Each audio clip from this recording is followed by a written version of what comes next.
was thinking about relationships and dating, and you know how I think fundamentally it's a human thing that we all want to be with someone to, it's like a sense of security, kind of, I guess, being on your own. And normally it makes us feel kind of insecure, and like having that person to, to be there for you, to lean on, to be there number one. It's a very comforting thing, and we all know this. We inherently are social creatures, and we want connection and belonging. So I was thinking about this, and it reminded me of a few years back when I read like a handful of dating books. I was newly single, so just trying to get back into it and trying to see, just to refocus myself and see what's important. And a lot of these these dating books that got really good reviews, was what they were saying were there a few core central themes. And the biggest thing that I saw from that is that the best dating advice is personal development, right?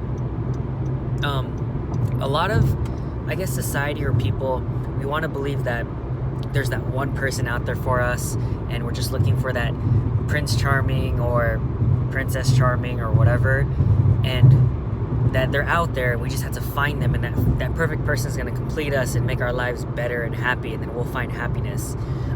That's kind of a load of crap, because first of all, you should never rely on someone to make you happy. In fact, it'll never work.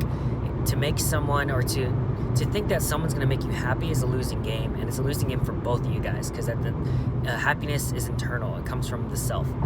And two, this idea of personal development being the cornerstone for finding your partner in a relationship, I believe it requires that person that is right for you, or that person who is the person you want to be with,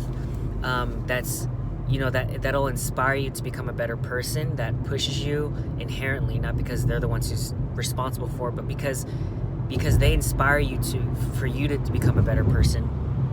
To find that person and to attract that person requires you to become a person that they want to be with, right?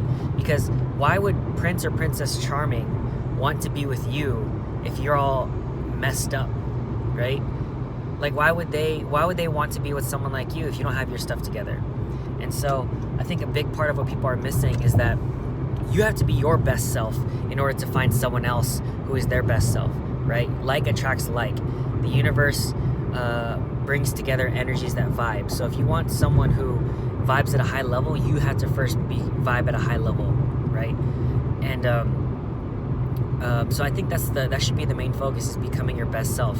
And I think that's a big key that people don't really notice, or they don't focus on, and they're so wrapped up in trying to find that right person, when in reality step one is to find who you are, become your best self, have your stuff together. And because you are self-sufficient and independent and have a bunch of self-love, then you're able to attract and find the right person. And I know there's a lot of factors that go into that, of finding the right person, with location and whatnot, and just timing. People's timings are different, and that's fine.